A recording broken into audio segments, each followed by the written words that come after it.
A little demonstration of the SD 2100. Pretty hard to find a clear spot in town. There's a fair bit of warbling going on because of the EMI, which is typical of being in town. But I've just got an area here that it's got a signal there. Pretty clear there. I might try and move it a little bit down. I'm just trying to get a clear area. Pretty clear. Alright.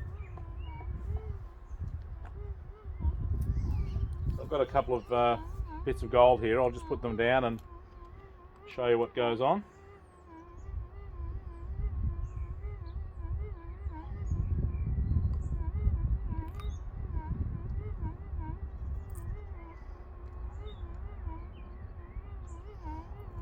So there we go, there's the three bits we're going to detect. So I'll put them down on the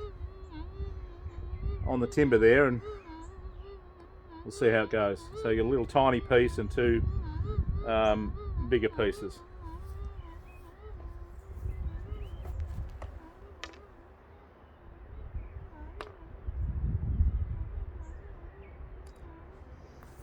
Alright, so there's the three bits. I might move them around a bit.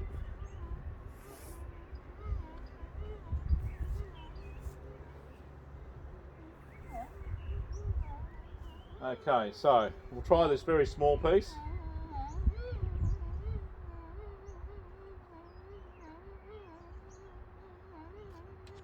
So it's not picking up the little tiny bit.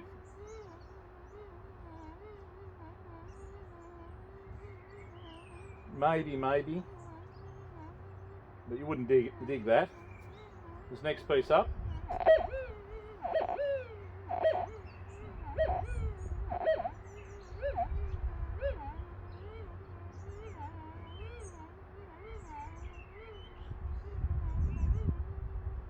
So that's picking that up at about 8 inches. Is that too much trouble? And this bigger piece.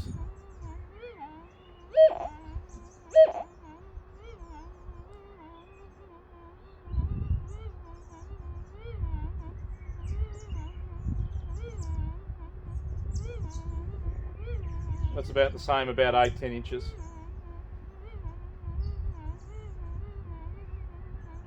Okay, so that's that. I'll just turn this off and I'll show you the controls. So on the SD 2100, you have your threshold, your on-off switch, and the output for the, this is for your power and audio are in the one cable. Now, down the bottom here, they have two adjustment pots.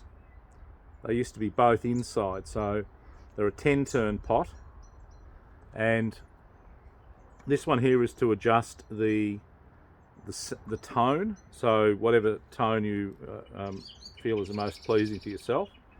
And the other one here, this tuning one, is to tune out EMI. And so what I've done is I've put this pot on the outside here, so when you're in an area of EMI out in the bush where you normally have one or two sources, you can tune it out with this. In town like we are here, there's just too much. Alright, so that's the controls on the back. Now the controls on the front, if you can see them, I'll just take the cover off so you can see them a bit clearer. Right, so what you have there are your two balance pots, and so you've got your search position, and then you've got coil 1 balance, coil 2 balance. So that allows you to ground balance. I can't show you here because this is sandy loam, so there's not much to balance. But when you get into highly mineralized soil, you do this manual adjustment to balance the machine to the soil type that you're dealing with. Now, when you're dealing with these older detectors, this type of ground balancing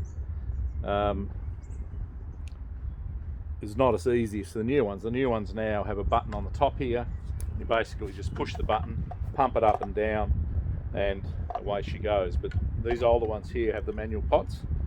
They work very well, and you'll find that you need to adjust them less than when you're adjusting the 4500 and the 5000.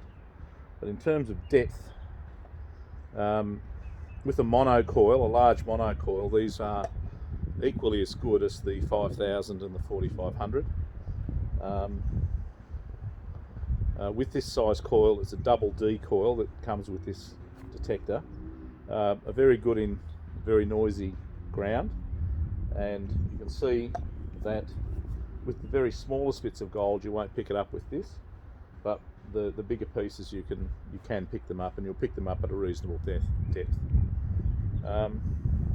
So that's about it. I'm running this through a booster at the moment. I'm selling this with headphones. If you want to have speakers, you would need to have a booster. I do have an SP01 booster that I could probably sell as well. I was wanting to hang on to it, but we could probably make an arrangement if you wanted to use the SP01 booster. But apart from that, that's the thing. Oh yeah, by the way, this is a shaft from a 4500, not the older one. It will come with the older one, which is a 3-piece, but it's got a joint up near the handle here, and it's a bit wobbly, so I replaced it and put a later model one on here. So that's how she comes, and she will come with the cover that was on here, plus the cuff, a Minelab harness. The harness I'm wearing is one of my own, with the pouches required for the 6-volt battery and for the Makita adapter, Makita battery adapter. So that's it.